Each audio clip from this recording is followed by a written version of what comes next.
Во Владикавказе появилась новая улица. Ее назвали в честь известного остинского поэта, прозаика и актера Гриша Плиева. Еще одна новая дорога позволит разгрузить город от плотного автомобильного движения. Ремонтные работы над улицей еще продолжаются. Совсем скоро ее протяженность увеличится с 800 метров до 2 километров. На открытие улицы пришли представители руководства Северной Осетии, общественность города, а также фамилия Плиевых. В скором времени в новом микрорайоне Владикавказа Гришу Плиеву установят бюст.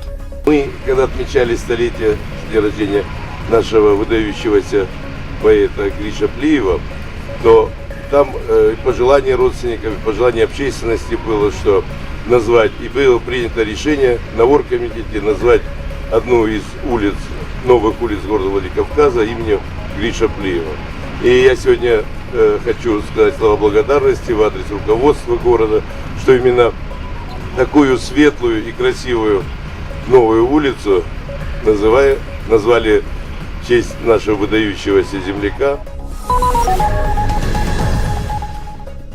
Провести служебное расследование по факту возгорания туристической базы «Порог неба» в Дегорском ущелье и наказать виновных. Об этом на заседании комиссии по предупреждению чрезвычайных ситуаций заявил заместитель председателя правительства Северной Осетии Виталий Зангионов. В Дегоре создана добровольная бригада с 3 пожарными машинами, однако на практике дружина не готова. Кроме этого, на комиссии отметили, что более 300 объектов в период празднования Нового года будут под контролем пожарных служб, в основном это школы и детские сады. Обсуждался вопрос и о безопасности на водоемах в зимнее время. Как сообщили представители пожарного надзора, с 1 декабря по 1 марта будет организован месячник безопасности. Сотрудниками управления надзорной деятельности в 2013 году была проведена плановая проверка в отношении данного объекта. Было выявлено 27 нарушений в области пожарной безопасности. Должностное лицо оштрафовано за эти нарушения. И сейчас у нас уже было выписано распоряжение о проведении внеплановой проверки по исполнению предписаний.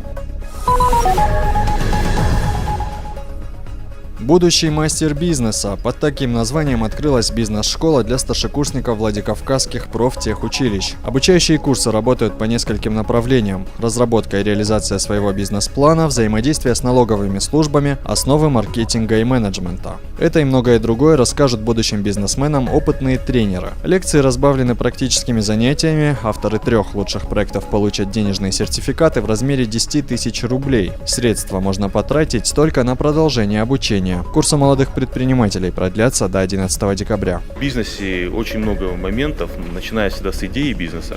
Как ее придумать, какие идеи брать, какие не брать, команда проекта, как подбирать команду, собственно, цель твоего бизнеса, сможешь ты им долго заниматься, твоя профессиональная деятельность и бизнес, которым ты занимаешься, связь, игровые методики по внедрению навыков, маркетинговые навыки, торговые навыки, коммуникативные навыки.